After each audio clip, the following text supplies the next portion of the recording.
So, ayun na nga ang chika. For this video, isi-share ko naman sa inyo ang aking version ng isang all-time favorite. And this is my version ng Pinoy style pork steak. So, itong recipe na to ay tinuro pa ng aking mama, pati yung way ng pagluluto niya, which is twice cook.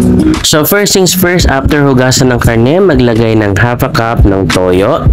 So, as you can see, diretso na natin siyang minarinate sa ating pan para diretso luto and less hugasan na rin.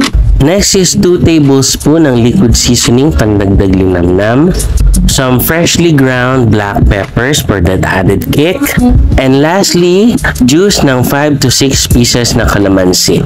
Marinate it for 15 minutes at kapag okay na, bago isalang, maglagay ng half a cup ng water. Naglalagay tayo ng water para hindi matuyutan ang ating sauce dahil palalambutin natin ang ating karne. Make sure na baligtarin ang ating karne para mapantay ang luto. At kapag malambot na ang karne, i-drain ang sauce and set it aside at maglagay ng konting mantika sa pan para slightly nating ipafry ang ating pork chop to lock in yung lasa ng ating sauce.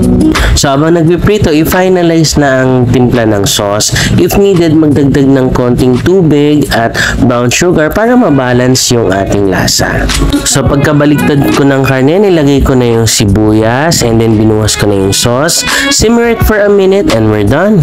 And of course, pakainin mo ng alaga bago tayo kumain. So, presenting my Pinoy style pork steak. And that's it. I hope nagustuhan nyo ang shinare ko for today. Thank you for watching. See you on my next recipe. Kain po!